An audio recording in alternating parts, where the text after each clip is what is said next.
guys may remember this Barack Obama guy. Does he ring a bell? Does that name sound like something? In 2008, he said that gas tax holidays were complete nonsense. I know that we're having a debate right now about the gas tax holiday.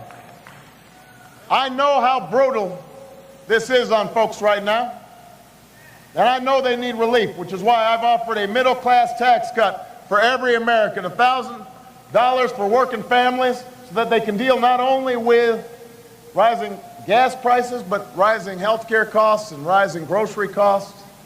But for us to suggest that 30 cents a day for 3 months is real relief, that's a real energy policy, means that we are not tackling the problem that has to be tackled.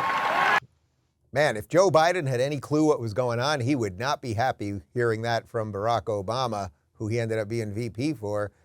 Libby, I mean, Obama 2008, making a lot of sense. That's when it was going to save you 30 cents a gallon. Now we're only at 18 cents a gallon.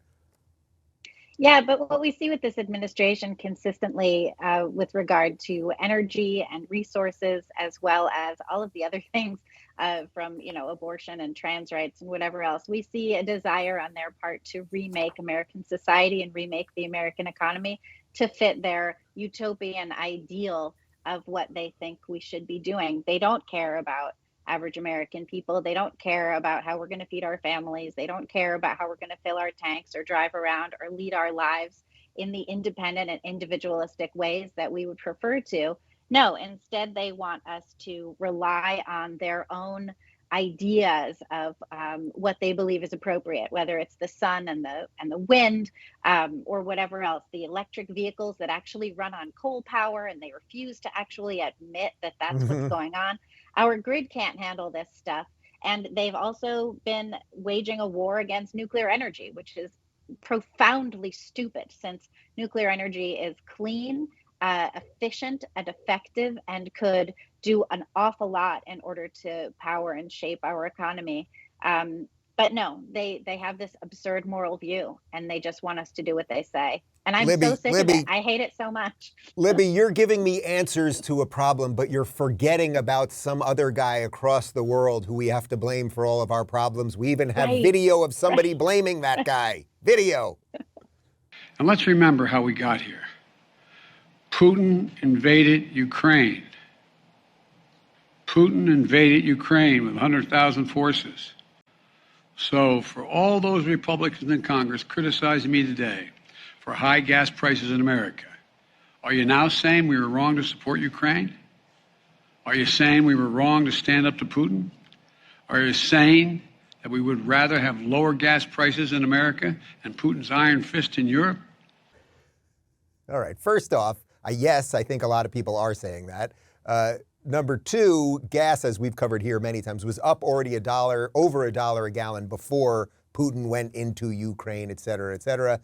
Dave, it's pretty good to have somebody you can blame for all of your problems. I mean, I thought the job of a president was that, other guys do bad stuff and you're supposed to respond in kind, not just blame them for all of your problems.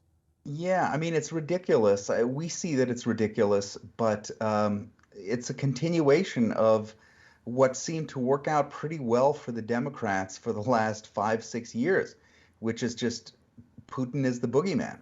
And if you were a Democrat strategist, one of the smart things to do would be to pin negative news and all your bad things on the guy that you just spent 5 years fulminating against. And blaming for everything from the 2016 election to everything. Just put everything else in that bucket. And it seems to me like the Democrat electorate has thus far accepted it.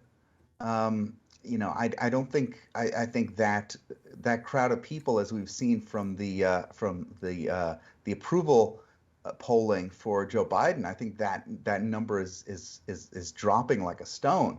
But still, this is kind of what they've got to do in order to get the attention and the motivation of their most hardcore supporters.